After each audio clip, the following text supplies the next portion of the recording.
Мислите, че знаете историята на българите, помислете пак.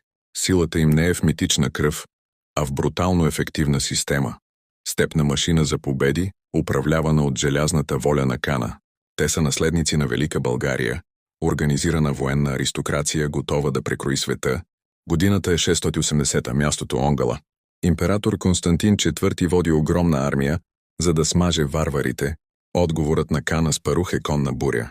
Представете си го, тежката византийска пехота, тромава и бавна, е обградена от призрачни конници. Тактиката е класическа за степта.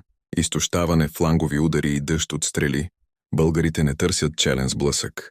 Те разкъсват строя и унищожават врага парче по парче. Тяхното тайно оръжие – абсолютна мобилност. Докато византийците мъкнат тежки обози, българите летят.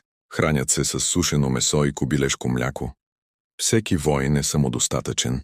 Тази скорост им позволява да нанасят удари там, където никой не ги очаква, и да изчезват преди врагът да реагира. В основата на всичко стои прагматичната власт.